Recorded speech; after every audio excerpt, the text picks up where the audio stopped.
Bir досы екінші досына қоңырау шалып, досым қатырып келмейміз бе, ел аралап, жер аралап дейді ғой.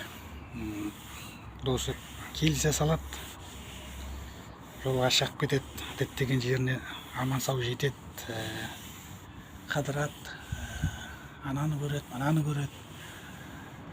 Кешке қарай қонақ үйге келіп сұрақтайды, шайларын, тамақтарын ішіп, әңгімелесіп жатып, ұйықтап кетеді. Ұйықтап таңертең тұрса, екінші досы жоқ құсайды. Жалма-жан телефон алып, қоңырау шалып, досын іздейді ғой. Досы айтады, магазинге шығып кеткенмін, қазір барам, шай қойып қоя сал дейді. Шайын қояды, көрпе төсектерін жинастырып, ретке келтіріп, бар жоқтарын түгендеп деген сияқты. Сөйтіп жүрсе, қалтасында бір 40 киломыңдай ақшасы жоқ болып шығады. Содан досы келеді, досынан сұрайды ғой, досым осындай 40 киломыңдай ақшам жоқ, сен алмадың ба дегендей қылып сұрайды ғой.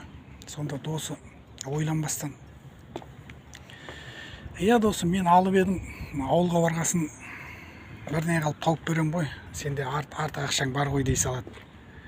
Содан да сен алған болсаң ештеңе емес, ары қарай қыдырады, елді көреді, жерді көреді, өткенді кеткенді. 2-3 күн қыдырып болған соң ауылға кететін уақыт болады. Қонақ үй тапсырайын деп, қонақ үйді жинастырып жүрсе, бая 40 килоның ақшасын тауып алады ғой досы, көрпешенің астынан. Сонда досына, досым, сен өткенде мына ақшаны алдым деп едің, мына ақша мен көрпешенің астына қойғым, жаңа есіме түсіп жатыр.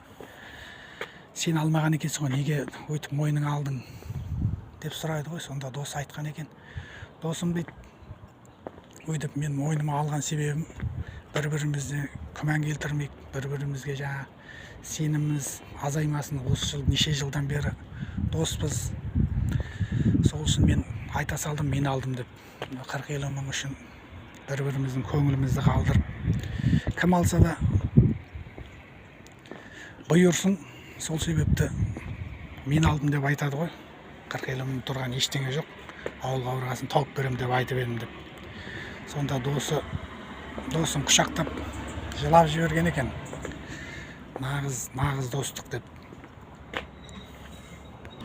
Жолға шықсаң, жолдасыңды тауып шық дейді ғой.